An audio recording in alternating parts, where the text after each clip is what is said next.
Morning to you, Peyton. I'm going to talk about settlement statements today. And like I was saying, I don't think this is very different between states, but they're definitely between counties. There are going to be things like transfer fees that you have that I don't know anything about, but I just wanted to talk about basics of settlement statements. So I have been teaching this for a couple of years now with the same 4 settlement statements. And I feel like they summarize how you do a closing pretty well. So what I wanted to do is each of these settlement statements is going to be kind of a wildly different property. So I was going to walk you through sort of line by line on each of them and what things mean, knowing that all our subdivisions are different in different counties. And then if you have questions about that particular line, please ask away. But if it's something that you've seen before, wait till I get through all of them, because it might be something that's on a different one, if that makes sense. Is that cool? Okay, so first off, this one's a cash purchase. So right here, we're on the purchaser side. And so this one is called a Copperhead Camp. So it is a subdivision within a subdivision. And there is also a metro, which deals with the roads and the water and sewer. So it's complicated in the way that you have an entity, a condo. It's not a condo. It's like I guess they are considered like townhomes or something that's within another association. And then you have this other thing over here. So there's a lot of fees. But even though there's a lot of fees and things that get transferred at closing, the closing itself is kind of less complicated because it's cash. And that is always a lot simpler. So you have the debits and the credits. Those are kind of obvious, but this one, so let me even blow it up a little more so it's really big. You have the sales price over here for the debit side, and then you have the earnest money. All the things they're getting back are here, and all the things they're paying are over here. And then the basics is it's just subtotaling it and saying, like, bottom line, this is what you have to bring to closing, due from buyer borrower. That's what your wire has to be, or the buyer's wire has to be. So earnest money, when I'm getting this, I have my folder with the way I work my closings. I have not actively sold in now 5 years. So I was a very good digital person, but there were certain things that personally I would not miss if I had paper. So I am 5 years ago. So you probably have a different way of doing things than I would then, but I had a hard manila envelope for each of my buyers and sellers. And for me personally, the way I wouldn't forget things that I could not forget, i.e. money, anything to deal with money, is I put a little clip inside it. So if there was anything that we're dealing with credits, let's say your first thing in the contract, you got 45 days to closing, and you got to somehow remember that there is a $2,000 credit at closing, and you know you're going to forget because you're dealing with 8 deals at a time and all this stuff. I would put a little note right inside the file that says, do not forget $2,000 at closing, or those kind of things. So that was how I was organized. But the earnest money, you do want to always double check everything on the settlement statement. And the one thing the first item here is the earnest money. So you go back to the contract and then look at the counter and make sure that earnest money is correct. Everybody who creates settlement statements at the title company, they are real people and they make mistakes every once in a while. So you're double checking that is indeed the amount of earnest money you have.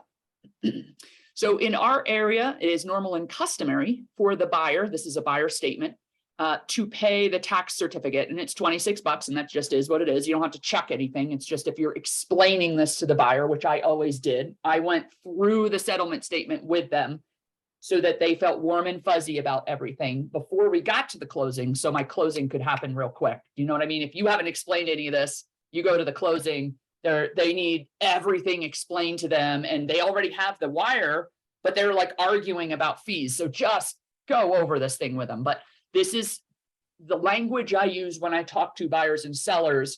If there's something that everyone seems to do a certain way, it's always negotiable, right? But you don't want to be that one person that's asking the seller to pay for a tax certificate when everybody else has the buyer pay for it, because it kind of makes you feel like, it's kind of not normal in our area, you know? So I use the word normal and customary. So I'm talking to them and I create the contract and I have them sign it and I say, yeah, it's normal and customary in our area to have the buyer pay it. So that's why it's on there. Tax certificate is that certificate that goes with your title insurance that says this is what your taxes pay for. And then you review it. Like around here, we review to make sure there is a fire district within especially Jesse, where you're doing closings. You got to make sure, especially where you're living, that there is a fire district. Somebody's going to pick up the phone when you call 911 kind of thing. So you're checking the tax certificate. Okay, there's a mosquito district and there's roads and there's all these. So that's what you're paying for right there, is that tax certificate, right? It's $26. It just is what it is. Closing fee. So this is the closing fee to pay for the closing to happen at the title company. Around in Colorado, at least in our area, you have the closing company is the same as the title company. And it's like $350 to have them do the closing. And when you go to the closing, you realize why they get paid what they do, because you go, oh my gosh, look at all this paperwork. Used to be back in the day, the realtor did the closing, they're getting everybody to sign everything. So it's normal and customary in our area to have the cost of the closing split. The closing fee is split by the buyer and seller for the closing of the property to take place. And then for the lender, if there's a loan, all the lender costs are paid by the buyer, because they are the ones that need to get a loan.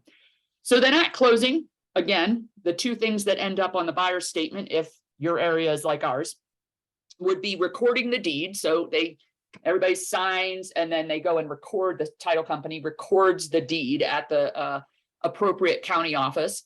And then the doc fee, if you notice, the doc fee is directly here. It happens to be directly related to the cost of the house or property, I should say. So it's like 1/1000th or something. So you're just double checking that I'm not checking the warranty deed. I'm not checking the cost of the tax certificate or the closing fee, because they're always the same. But I might take a look and say, okay, $49 over 4, that's correct.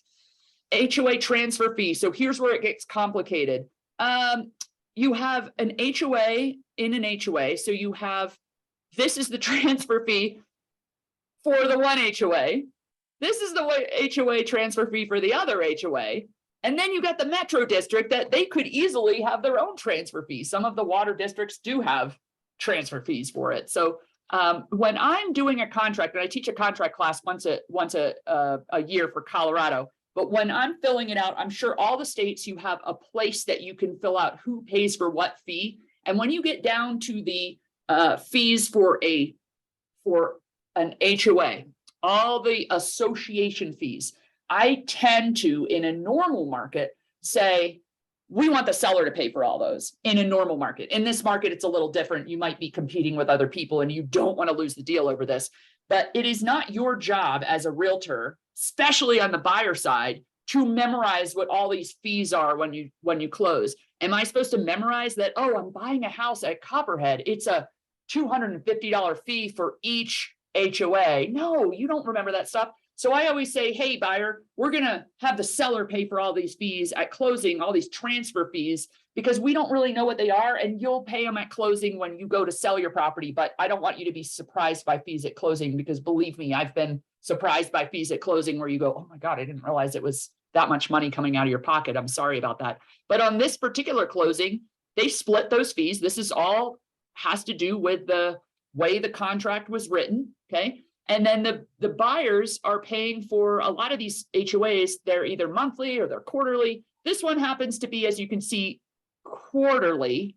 And then it would be due on 12/31, but it was prepaid.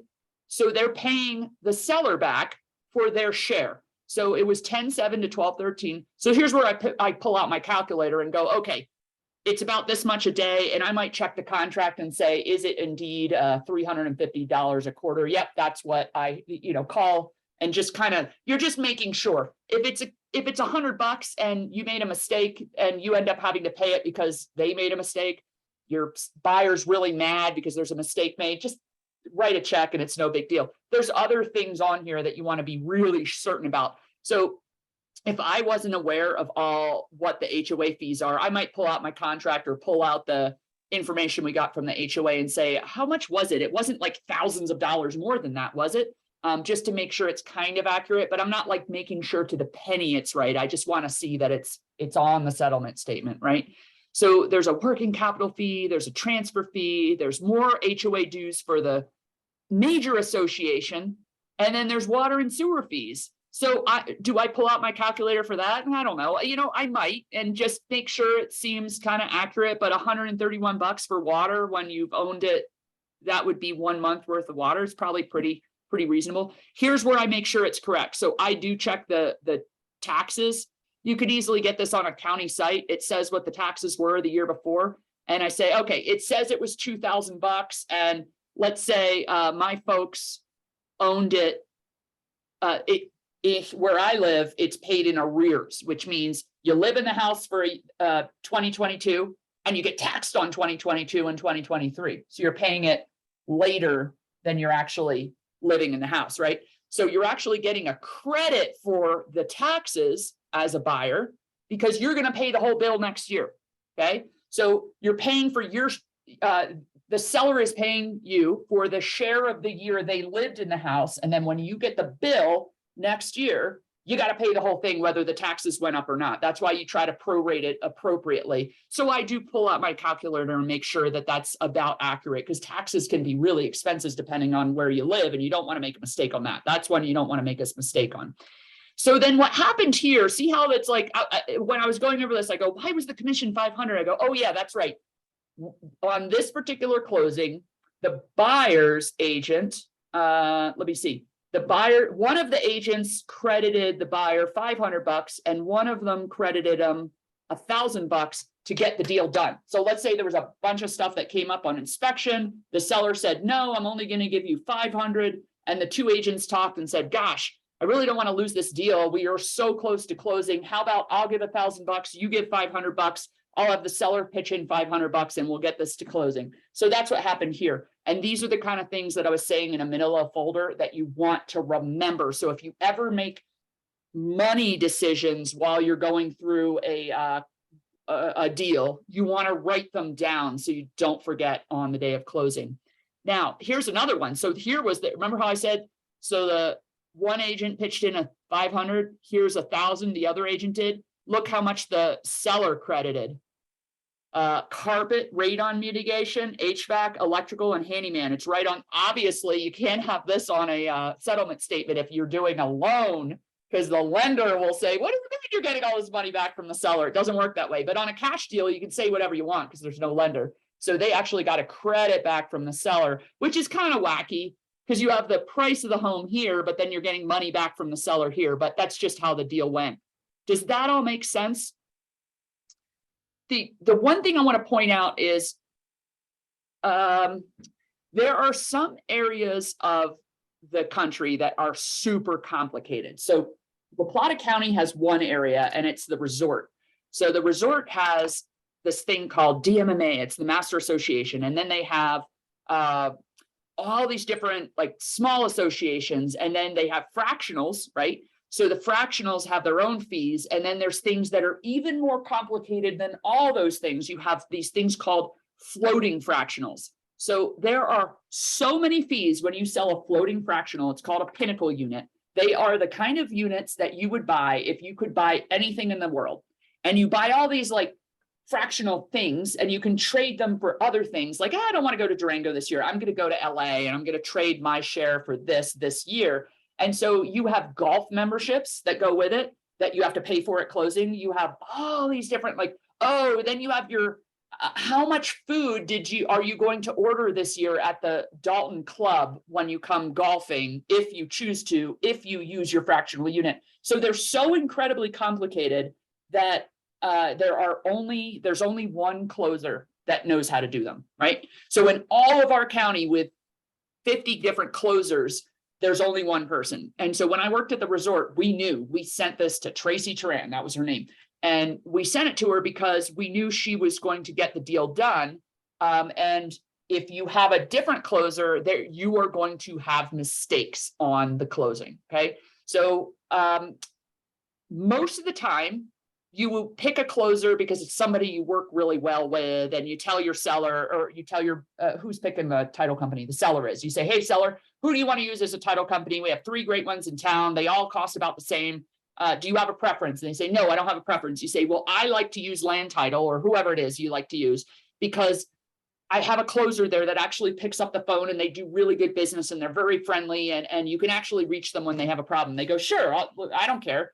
So, but if it was one of these units and it was super, not the one I'm showing you, but if it was the really complicated one, I was like, you know, we really don't want there being a mistake. We're going to use Tracy. And it's just is what it is. She's the only one that doesn't make mistakes, because we had a deal in our office this year on one of these units that was not done correctly because they used the wrong closer, and it's just happens. But usually it doesn't matter. All the title companies do a great job in our area and we don't have problems. But if it's a super complicated property, that's the only time that I really dig into these whole association fees, because it's not your job to say, oh, you forgot the fee for Dalton Ranch. You forgot the food and beverage for the fractional. You know, you shouldn't have to know those things should be in the settlement statement. So you want to use somebody that's competent enough that the only thing you're checking is that you didn't forget to tell the closer about a commission change, or you didn't forget to tell them about you did an extra credit at closing, those sort of things. You usually shouldn't have to check their work. I just do anyway because I don't want it on me later. Does that make sense? Okay, so this next one is again on the buyer I actually had side. a quick question on the tax part of it. If you're buying a new house and it used to be farmland. Great question. Are you on the buyer side or the seller side? The buyers. So if I'm on the buyer side, this is what I learned when I was at the resort. I learned so many things from this guy named Bill Waymeyer. And I tell him, I was like, I bring you up like at least once a week because I had a certain way of doing business for 15 years. And then I met Bill and I was like, oh, that's really interesting how he does it, because he's been, you know, selling real estate forever in one market. So what I learned from him and his contracts is if you're on the buyer side and you know that the taxes are going to be prorated based on an unfair amount. So it is a lot and it's farmland. So you got ag land, right? So you got a really cheap tax rate. I'm talking in La Plata County or Archuleta County, or not Archuleta, Montezuma County, you're talking instead of our residential rate might be a couple $1,000 for a lot or for a house or something. But the land, if it was in ag, the whole taxes would be like $50 for the year, right? So if you're prorating that at closing, the buyer gets a measly $20, and then next year they build a house and their taxes are going to be super, super high. And especially if they have just built the house and they are selling the house, not a lot, you're still, if the tax entity hasn't changed the taxes yet, you're still being prorated on, if you check the wrong box on the contract in Colorado, it'll say, and I don't know how your contracts are, it says, how do you want to prorate the taxes? And one of the boxes that we almost always check is the most recent tax assessment, the most recent tax levy and assessment, whatever, mill levy and assessment. So you check that box, you're only getting that $25, even though there is a house that you built and it's going to be $2,000 taxes. So what he started doing is he'd say other, and then he'd write in there that the taxes shall be prorated based on a home of a similar cost. And he would pick one out that was somewhere nearby. And they would actually do that. So they'd say, okay, well, that's fair. And it always seemed fair to me how he would do it. So then at closing, the closer would go to that other house down the street that cost about the same amount and look at what their taxes were and prorate based on this other house's taxes. You could do whatever you want. Doesn't that sound like a better way to do it? Because then you're actually getting a couple $1,000 from it. If I'm on the seller side, I might be like, no, we're not doing that. But if you're on the buyer side, I would insist on it. Does that make sense, Todd? Yeah. So you can pick a house, you can actually tell them based on a house that's would sell for $900,000 and they just got to go figure it out. But it's better if you kind of tie it to a property. But yeah, I just learned that a couple of years ago. I thought it was brilliant. This one is a cash purchase again. Wait, is this the first? No, this is the first one. This is not a cash purchase. Still, we're on the buyer side. You're seeing loan amount, sales price, close date. I mean, this is a long time ago. We're going over to Mancus now. So here, lender credit. Sometimes credit, if you use me, I'm a friend of you, I might cut my commission. On the lender side, sometimes they give credits to the people they know, or they just want to be nice to, or maybe they said, hey, you're thinking about going to that lender, I'll give you $150 at closing. For whatever reason, there's $150 there, and I wouldn't have known about it if I was the realtor. So this is the earnest money here. I can't even remember POC. Oh, I can't remember what POC stands for, but it's obviously like outside of closing, like they write a check to this person. So this is interesting. That's the sales price of the property. You'll never see that again. 189,000. Here's the taxes. They're being prorated, so they're getting a credit for that. The loan amount ends up as a credit because it's coming to the buyer to help them pay for the house. Do I check on that? Not really. I mean, because sometimes as an agent, you think that you're going to, your buyer's getting a loan for 100,000 and then you get the settlement statement and it's only 80,000. I used to freak out and go, oh my God, it says 80,000. And I call my buyer and they go, oh yeah, we decided to put more cash into the deal. This is all coming from the lender. The lender's going to check the lender stuff. If that makes sense. Okay. Appraisal fee. So here is a settlement statement where the costs of the loan, instead of being paid outside of that's what it means, paid outside of closing. So that's paid outside of closing, but they want to make sure at closing it gets paid. So anytime, see, this is great. If you have any bills and your buyer ordered a bunch of contractors to come over, I call those contractors and I say, did you get paid yet? And they go, oh my God, you're so nice by calling me. Thank you for telling me that. You know, I've been trying to reach your buyer and they haven't put the check in the mail yet. I said, I'll make sure it's paid out of closing. No buyer has ever minded me doing that. I get it all on the settlement statement so that every single person that did work on this property is paid when you walk out the closing. I don't want to call a week later from the window cleaner that says, you know, your seller never paid me and they just moved to Minnesota. Get it on the settlement statement. So write down all the contractors you had that came out. So whether you're on the buyer side or the seller side, make sure that it's on the settlement statement, okay? But this is one that was on the loan. So the lender or the appraiser's being paid there. And look at all of these fees. So if you're paying with something with cash, you want to make sure that your buyer has homeowner's insurance, because if they're paying cash, maybe they'd forget about that, right? But and they pay that outside of closing. But when you have a loan, it's all paid as part of most of the time, it's paid as part of your loan. If it's not some weird commercial loan, or if it's not like sometimes ARMs or that kind of thing, it's not paid as part of your loan. Like I got one little tiny condo I bought, and that insurance I pay outside of my loan. It's not like prorated in my payment, but most of the time it's in your payment. But all this stuff, this just has to do with a loan. That's crazy. There's just so many little fees. There's the underwriting, the lender's inspection. Like it's different with every loan, what they charge. There's just so many ticky-tack fees. Credit report. It doesn't matter if the house is on top of a mountain, they are still going to make sure it's not in a flood area. So flood certification, prepaid interest, homeowner's insurance. So they pay for so when your buyer is freaking out, like they have so many little fees at closing, they have to pay a whole year worth of homeowner's insurance, and then they have to pay for 3 months. So a year in advance in case you default on your mortgage, and then you have to pay 3 months in advance that goes into the escrow, right? So then they pay the property taxes for 7 months, and that goes in the pot of escrow too. And then all of a sudden, by law, the lender's only allowed to keep so much, so they give you a bunch of money back. So they collected all this money and then they go, oh, it's $249.20 too high, so we're giving you that back. And that's really how the closer explains it too. So they're taking all your money and then they said, oh, we got too much, and then we give it back. So that's kind of the way I explain it.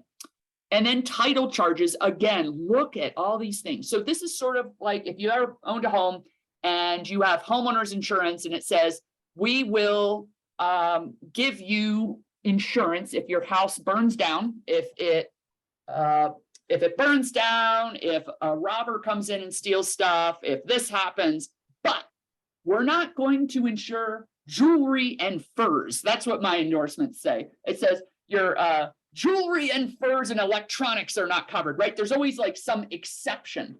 So it's the same thing when you have title insurance, that we're going to give you good title, except for these things. And those are called exceptions in the title. But sometimes the lender is requiring the title insurance company to do this extra stuff. Okay, I know you weren't going to give me this kind of title insurance, so I'm going to buy all these extra things as part of the lender package. Okay, so that's what all of these are. They're extra things that they're getting covered. Owner's mechanics lien, lender's mechanics lien, commitment endorsement, chain of title, I don't even know what all these things mean. I mean, you could read it and go, okay, survey endorsement, that's to make sure the survey designation. You never get this unless it's part of a loan, but they're giving the lender all this stuff for like $20 here, $32 here, $25 here. So there's all these things. Just say, look, this is what your lender's requiring. They just make you do all this stuff. So all this like little language, I don't even know what it means. It's making sure that your lender's going to be paid back for the loan if the house burns down or something happens, right? So then title, bundled loan closing fee. So do you remember how I said it's normal and customary in our area for the fee of closing to be split 50-50? I guess it's down a little further. It's split 50-50, and then anything that has to do with the lender is paid by the buyer. That's just normal and customary. So yes, you pay $175. I don't know if it's still $175. $175 is half of the closing fee. And then to close the loan, it's like $400. So too bad. That's just what it costs, dear buyer, because you needed to get a loan. And when you close with a title company, you'll realize why they're getting $400, because their stack of papers is like that high and they have to go through every single page with you. That's why they get $400, and there's nothing you can do. So then there's recording fees. Again, this is just the same as the last one. Oh, that's just the same. And I didn't even do the second page because that was kind of what I was trying to point out, is the difference between a cash purchase, even with a complicated subdivision, versus one with a loan that ends up being a 2-page document. But you don't have to know what all those things are. Did that one make sense? Okay, now we're going to go on to the seller one. Seller one. Okay, here's some things to keep note of. When you are on the buyer side, you still need to get a copy of the seller's commission or the seller's statement. And the reason is, in the yellow, you want to make sure you're getting paid. Okay, because the seller usually pays the commission almost always. At least, I don't know, in Colorado, I think it's the same anywhere. So very infrequently has the buyer ever paid my commission. If it was like a portion of it because it was a for sale by owner or something like that. But you better make sure you check on your commission and that it is the right amount. So the day I have a whole class I can teach you on a buyer's checklist and a seller's checklist that are all the things you want to check for in closing. I have checklists for this stuff. You don't have to remember everything. But when I go under contract with somebody on the buyer side, I print out an MLS sheet or, PDF print, save it in your file, of the entire, like all fields detail of the everything to do in the MLS. And it says the commission. And here's why. In a terrible market, which I hope we would not go into, when a seller has to keep coming down in price, they say, you're telling me to come down $20,000. What are you going to give? So the agents often would change their commission halfway through the listing. It's 6% commission, let's just say. And then they say, you got to come down in price. We can't get this sold. Okay, well, are you going to change your commission? And they'd be like, how about we take 0.5% off the buyer side, 0.5% off the seller side? That way you're saving a whole 1%. And they go, okay, that sounds good. So then the listing agent changes the commission. And this does happen frequently. But what if you showed the property in June and then they had that conversation because your buyer wasn't interested at the time? They changed the commission in the MLS. You write an offer in July, or maybe it happens within the same week that you're showing it and the commissions change. This stuff happens, and it has happened to me, and I'm just warning you, all it takes is for you, the day you go under contract, just remember to print out that form that says what the commission was when you put it under contract, because sometimes you could see somebody being shady and changing the commission amount. You go to closing and it says, you're getting paid 2%. You go, wait, I swear it was higher than that. Just print it out. Then there's never a question about whether somebody was lying or any of that kind of stuff. I'm not saying people would do that purposely, but they could do it purposely. Okay. So when you're going to closing and you see that you're getting paid and you kind of calculate it and you go, okay, that's 2%. Shoot, I thought I was getting more, and you can check it. You can verify and confirm that that is correct. I had one in, it was probably 3 years ago now, where my agent didn't realize till they got the payment in their bank account days after closing. They said, Heather, I didn't get paid my closing. I said, well, did you check the settlement statement? No. It's like, well, so it took us, I think it took 4 months and 2 letters to the real estate commission or whoever it was to get us paid that extra, and like how many trips to the post office for me to do, notarized letters to the company that you owe us 0.5%. Of course, it's some fly-by-night company in Denver. So, you're like probably never getting paid. We did get that extra 0.5%, but it was very hard to get. So just check your settlement statement. It will save you a lot of harm in the future, if you don't do it. And it only takes you 2 seconds, all this stuff doesn't take very long. But see how simple the seller statement is? It's so simple. So if I'm on the buyer side, I do want to check that. And I kind of want to check, let's say the seller was supposed to give my buyer some credit, or maybe maybe the seller had a fee of, they had to pay for some maintenance or something. I might make sure that that's on the settlement statement too. But you never, ever, ever want to send the seller statement by accident to the buyer, or the buyer's statement to the seller. This is all confidential stuff, and there is no better way to get somebody really angry at the other side than seeing what the seller is making at closing. Do you know what I mean? Don't ever do it. So if the title company sends you both in one file, you download it and just save that one piece and send it to your buyer right away. But the title company knows better than to send it to both sides, or they better know that. And you should know that too. But I do check both sides. If I'm on the seller side, do I check the buyer side? Probably not. As I don't know, maybe there's something on there I should check, but I do check to make sure I'm getting paid, and the rest of it I'm not so worried about. Is there anything else there? So yeah, the seller is going to get a credit back. How did that work? Seller gets a credit for, I don't understand that. Oh, you know what? There's some people haven't paid things yet. So is that one on this one? HOA transfer fee. I love that they call it taco. It's Tamaron. Express. Oh, they're always going to pay an express fee. In Durango, we have an actual runner. They like come up and say, hey, do you need anything picked up today? I think they don't come every day anymore, but we used to leave stuff, and then the courier would come up, and it would end up on your settlement statement that you were paying $15 for a courier, whether you use them or not. There's a lot of little ticky-tack fees. There's express delivery to Colorado Land Title. That might be for, maybe it was an earnest money check that they had to pay for. Who knows? But there's a lot of little fees that you get sometimes, but for the most part, it's super clean. Sometimes your folks haven't paid their taxes. One of the things on my checklist, whether it's on the seller checklist, is once you get like 2 weeks before closing, I call my seller and say, hey, if there are any bills that you were thinking about paying before closing, would you call me first?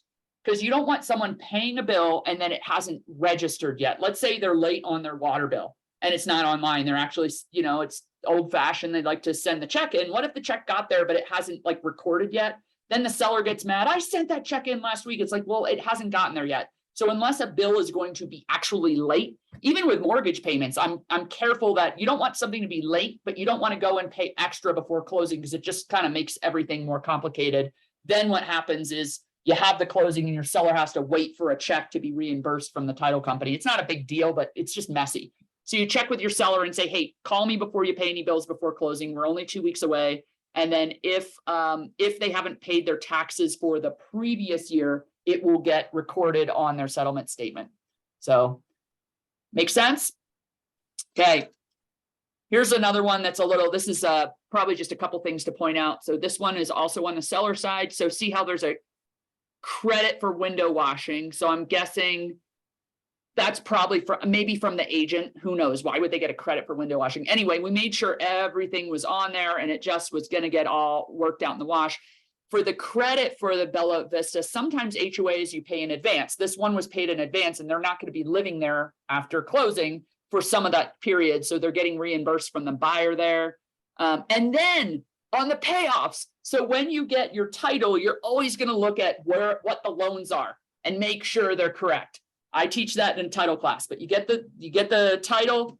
If you're on the seller side, you look at what loans need to be paid off. You call your seller and you say, does it make sense that you have two loans on your house?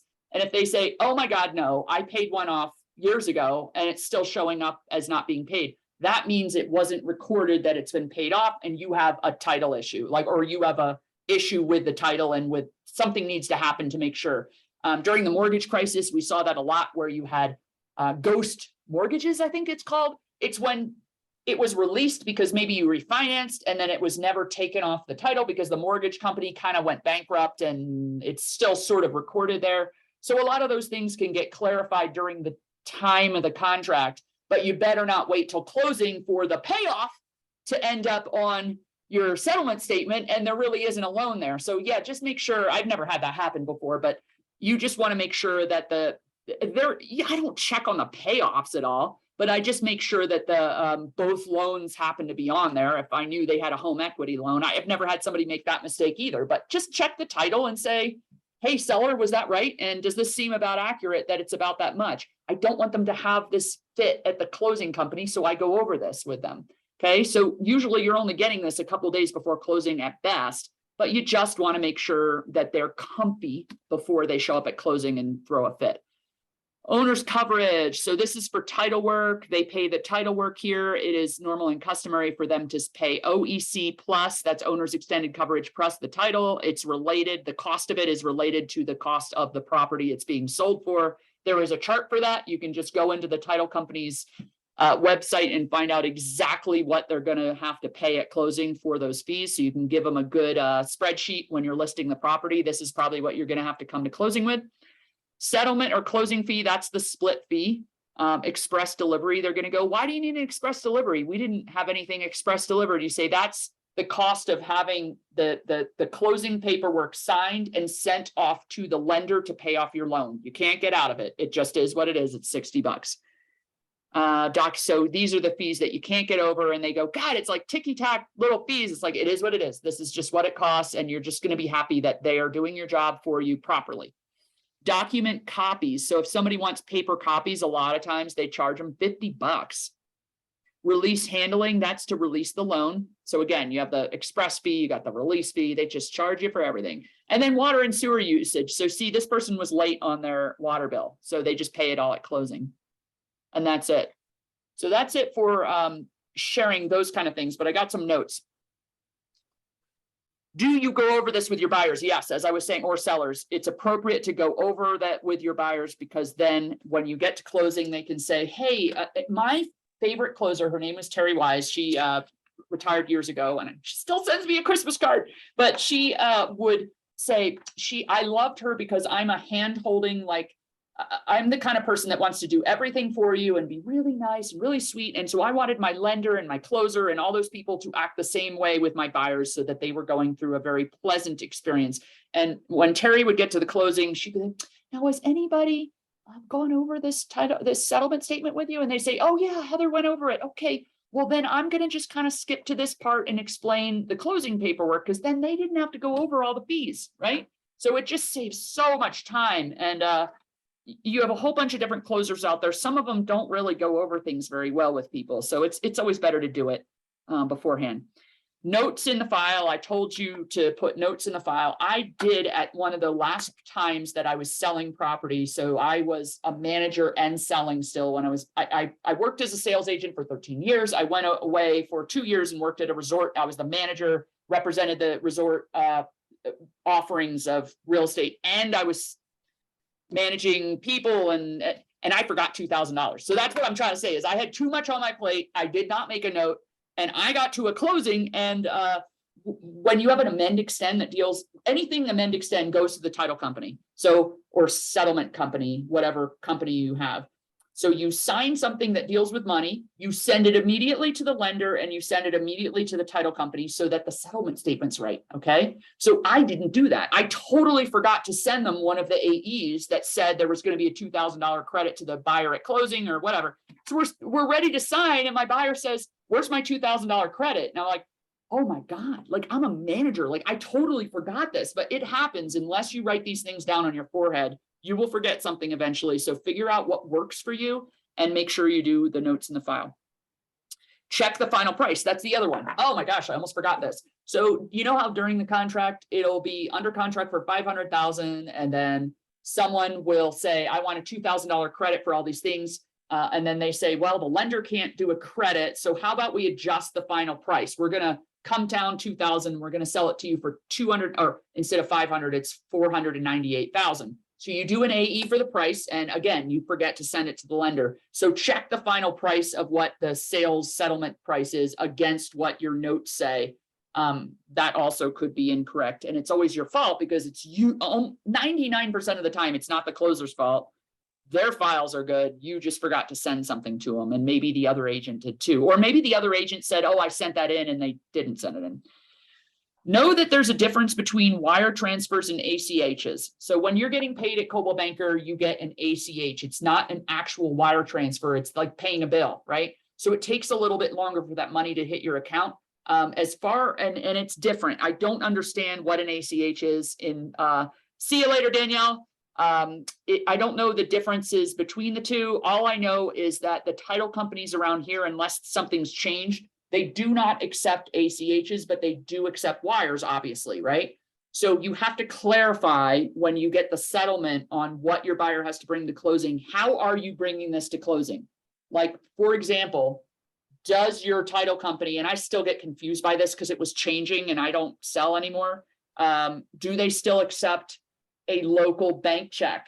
Does it have to be a wire? Some companies weren't even accepting cashier's checks. They only wanted wires. Is that true? So make sure you clarify with your closer. And I'm sorry to make you look like kind of a idiot having to call your closer if they go, "Oh, why would you ask that? Why did Heather ask you to ask that?" But I know that there are rules on what they accept and what they don't. So make sure that you are doing the correct thing so the money doesn't get to closing and they go, "We can't accept this payment because it was done through an ACH." So know that. Also know that, see, I didn't understand this either. So some banks, when you're wiring, will require you to come in and sign for it. So if your buyer says, "Oh yeah, I'm just going to go to my bank, I'm just going to call my bank and have them wire the money," they're at work and they call you back and they're furious and they go, "I'm so mad at Wells Fargo," or whoever it is.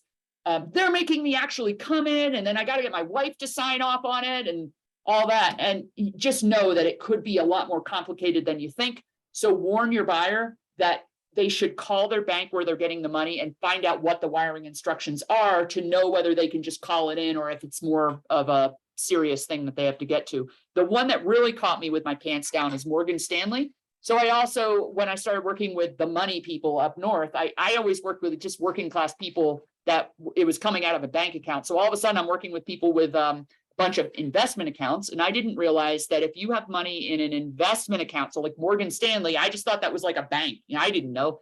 So Morgan Stanley, they got to cash out the investment. Then it goes into your regular account. Then it gets transferred to the bank account. And then it got wired to, and this was like a huge purchase. Then it got wired to the title company. So there were 3 steps and it took more than half a week to get the money. So again, if it's coming, if you hear something and it sounds like, not TBK, TD Waterhouse, something that sounds like an investment account, know that you should clarify with them that it might take quite a few days. And in Colorado, we are called a tabletop closing state. That means that the money needs to be there when the closing takes place, or you have actually defaulted on the purchase. Okay. So if it's there that day, that's fine, but it's not, we transferred the money, but it's not going to show up in your bank account till tomorrow. You've defaulted. They could keep your earnest money. That's how serious it is.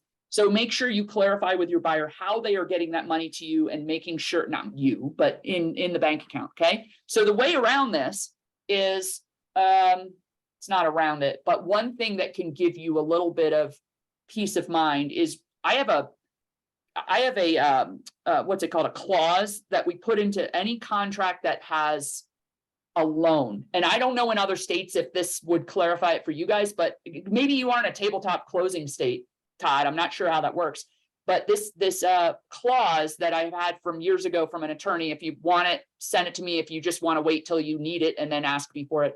It says that the buyer has until 2 p.m. Oh, that's more of a lender thing, but it still works. Okay, it doesn't help you on the transferring the settlement funds, but it says that the lender has until 2 p.m. the next business day to get the money to the closing and the buyer isn't in default. And it has saved more contracts around here than anything else. So I'm getting confused. That was for the lender's money not getting to closing, which also happens. So you have to clarify with the lender, okay, are you positive you're going to be funded by 2 o'clock? We are we are closing at 2 o'clock and the money has to be there. But at least you have that clause that saves you if the buyer totally doesn't have their money there. But it doesn't save you if their wire doesn't get there. Okay, closers. Oh, propane. Make sure you have propane on there. Like, you ever have that, like, propane, it's got to be prorated. So the last person to go up to the house has to take a picture of if you're prorating propane. Around here, it gets prorated. You take a picture of the valve that shows how much is in it. And let's say it's 5 days before closing and it says 70%, say, hey, just do like 68% of 1,000 gallons, because the buyers or the sellers will use a little bit before closing. But you got to prorate the propane. Don't have to go run out the day before closing and go drive 50 miles to go find out what it is. If nobody's living in the house, somebody's got to go out there. If you have rentals, make sure you take care of that. Is there anything that's got to transfer? Is there like a security deposit or anything like that? I don't deal with a lot with rentals. What do you do after closing? Oh, and what do you do at closing to prepare the sellers? I think with the sellers, I just warn them, look, you're going to have a lot of nothing to do during the time of the contract, but then the 2 days before the closing, it's going to be nuts. So you want to make sure you're in town and you're prepared. If it's a closing where there's sometimes you don't need, I don't understand the whole remote notary and all that yet, but I do know that a lot of closings, you need actual physical signatures of the sellers in order to say you had a closing, okay? So if it's a cash deal, maybe they can just take one that's a PDF, but a lot of times you need that actual document to show up. We have storms in the winter that will keep the FedEx from getting to the right place. We have all sorts of things that call off closing. So what you need to know is the seller will have to get this document, the whole settlement package. They've been emailed it before, so they know they're expecting it. But when it gets to them, they're going to need to sign it with a notary present. They got to get it signed with a notary. So find out in your area who's a notary. You got to put it back in the mail like in an hour or two. You got to get that thing turned around because I want to make sure that paperwork gets back to me at closing.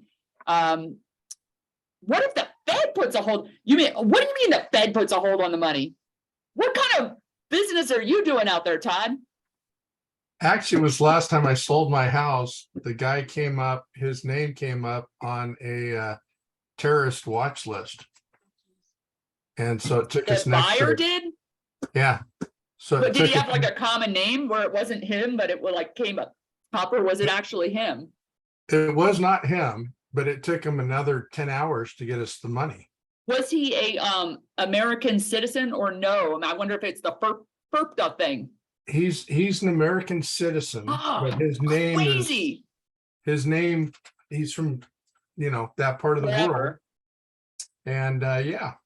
Wow, that has never happened to me. The worst thing that happened, I have time for one story. That is crazy. So we had a closing, Jared Nixon in my office and I had a closing. He was on the seller side. And it turns out at closing, there was an eruption of violence and they almost broke the door of the title company because he did not know this, but the seller's wife, there was a woman and a man, the wife was signing all the documents without the husband's knowledge and not showing him the documents because she had racked up $20,000 of gambling debt. And somehow there was a lien on their home that the husband didn't know about. And so when they got the settlement statements, he flipped out and just started screaming and refusing to sign and all this. And he punched the wall. And Jared was like, oh my God. And she's saying, I'm so sorry. I'm so sorry. And so he's calling me from the closing, like, holy crap, I can't believe this is happening. But it was on the title work. It showed up as a lien against the house. And nobody thought, like the wife said, oh yeah, we know about this. Don't worry about it. Don't worry about it. But it was a red flag to him, but he didn't even think of calling the husband because he was signing everything. So yeah, that's the craziest I have. I haven't had a terrorist watch list, and I hope never to have that in my office. Oh, little old podunk Durango. Maybe we will have that someday. So any questions on closings, settlement statements? Man, I talked to your ear off for like almost a whole hour. So I didn't mean for it to be that long, but there's a lot of information. So thank you.